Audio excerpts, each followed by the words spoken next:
In previous lecture, we discussed about the one sentence answers. Now we are going to start the 3-4 sentence answers. First question is, the tropical rainforest has a large population of animals.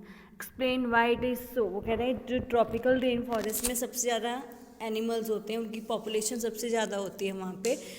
ऐसा क्यों होता है, reason क्या है? क्योंकि वहाँ पे आपको पता है कि वो कहाँ पे लोकेटेड है, इक्वेटर के आसपास लोकेटेड है. वहाँ पे हॉट एंड ह्यूमिड क्लाइमेट होता है, बारिश भी होती है, ठीक है. फिर वहाँ पे दिन और रात का जो लेंथ होती है वो भी सेम होती है, जिसके कारण रेन भी होती है और वार्म भी होता है, और बहुत सारे प्लांट की वैरायटी वहाँ पे ग्रो होती है, जिसके कारण उनको फूड अच्छे से मिल जाता है. इसीलिए वहाँ पे ज़्यादा पॉपुलेशन ऑफ एनिमल्स अवेलेबल होते हैं. Clear? The tropical rain forest is located around the equator. वहाँ पे लोकेटेड है इक्वेटर के आसपास. It has hot and humid climate. वहाँ का जो क्लाइमेट है वो कैसा है? हॉट एंड ह्यूमिड है. This region gets plenty of rainfall. वहाँ पे जो रेनफॉल है वो भी अच्छी होती है, प्लांट्स के लिए भी अच्छी होगी वो. Days and nights are almost equal in length throughout the year. जो डे और नाइट की जो लेंथ है वो ऑलमोस्ट क्या है? इक्वल है. दिन और रात में की जो लेंथ होगी वो ऑलमोस्ट इक्वल है पूरा साल, throughout the year. Due to continuous warm and the rain, this region support wide variety of plants. जिसके कारण कंटिन्यूस यहाँ पे वार्म होता है और रेन होती है, तो ये रीजन कैसा होता है? Wide variety of plants support करते हैं. इस रीजन में बहुत सारे प्लांट्स ग्रो होते हैं, क्योंकि यहाँ का जो टेम्परेचर है वो भी क्या है? वार्म है, ठीक है. और रेन भी कंटिन्यूस होती रहती है, जो प्लांट्स के लिए जो नेसेसरी होती है. इसकी वजह से वहाँ पे वैरायटी ऑफ प्लांट्स हमें देखने को मिलते हैं, राइट. फिर such condition is suitable for animals to get food and shelter.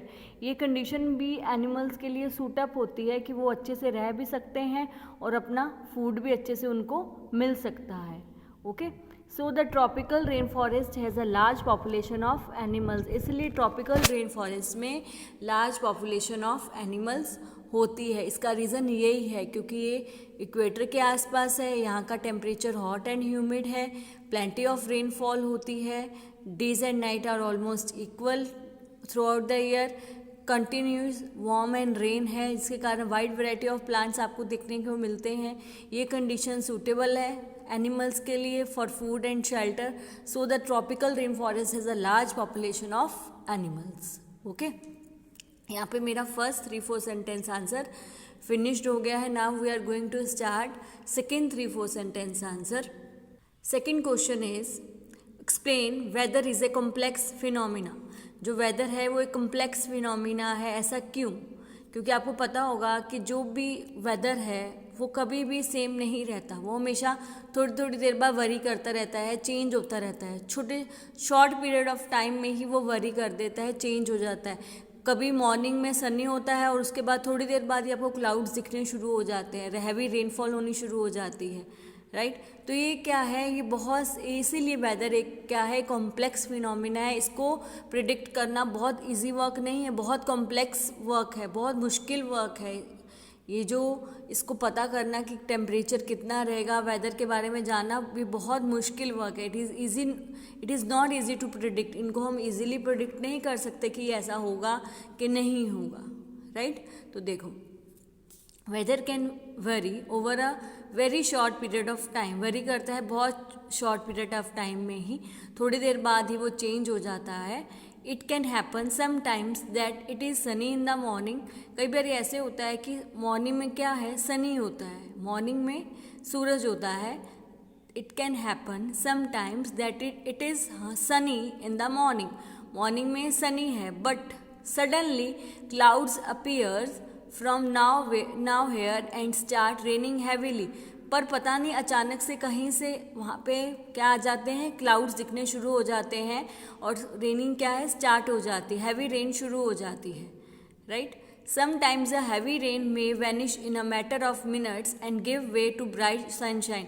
कई बार तो इतनी रेन ज़्यादा होगी, थोड़ी मिनट बाद ही वो ख़त्म हो जाएगी, वैनिश हो जाती है, और यहाँ पे ब्राइट सनशाइन हो जाता है, सन निकल आता है बहुत तेज़ी से, ठीक है, इतना ब्राइट निकल आता है तो पता भी नहीं कर सकते यहाँ पे अभी इतनी हैवी रेनफॉल हुई थी.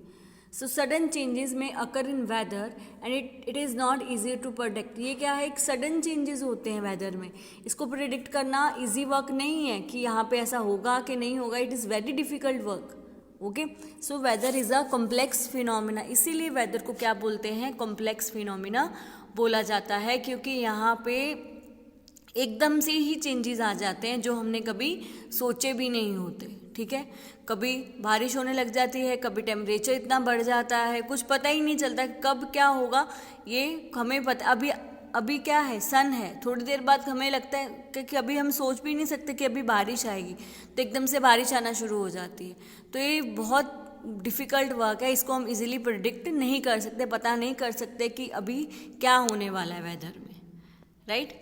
So I repeated again this question, weather can vary over a very short period of time. It can happen sometimes that it is sunny in the morning, but suddenly clouds appear from now here and start raining heavily. Sometimes a heavy rain may vanish in a matter of minutes and give way to bright sunshine. Okay. So sudden changes may occur in weather and it is not easy to predict. So weather is a complex phenomena. इसलिए weather क्या है, complex phenomena है. Clear? Now we are going to start our third question. Now our third question is mention the adaptations of penguin for living in polar region.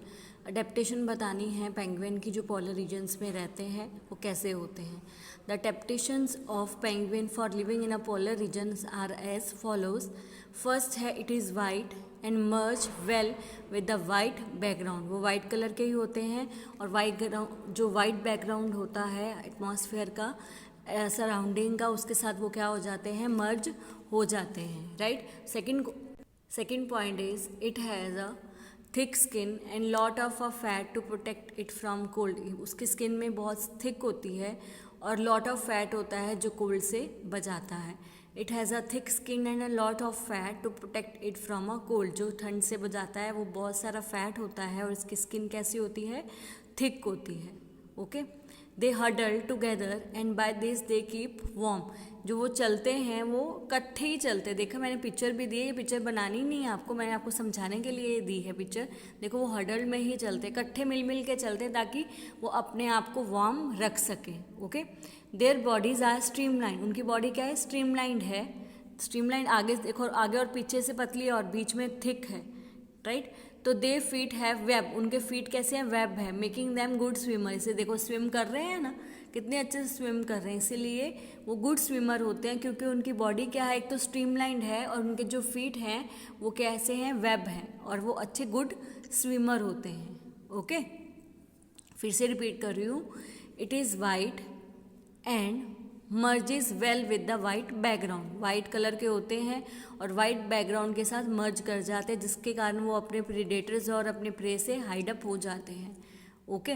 It has a thick skin and lot of fat to protect it from a cold. उनकी skin भी thick होती है और उसमें lot of fat होता है जो उनको ठंड से बचाता है. They huddle together and by this they keep warm. वो हडल्स में चलते हैं, मिल के चलते हैं, और जिसके कारण उनको क्या है, ठंड से प्रोटेक्शन हो जाती है, अपने आप को ठंड से वो बचाते हैं. Their bodies are streamline. उनकी बॉडी कैसी है, स्ट्रीमलाइंड है. And their feet have a web. उनके फीट कैसे हैं, वेब्स हैं. Making them good swimmer. जिसके कारण वो उनको क्या बना देते हैं, गुड स्विमर बना देते हैं. क्लियर. यहाँ पे मेरे 3-4 सेंटेंस 3 ही थे, फिनिश्ड हो गए हैं. अब नेक्स्ट टॉपिक हम नेक्स्ट लेक्चर में शुरू करेंगे. ओके.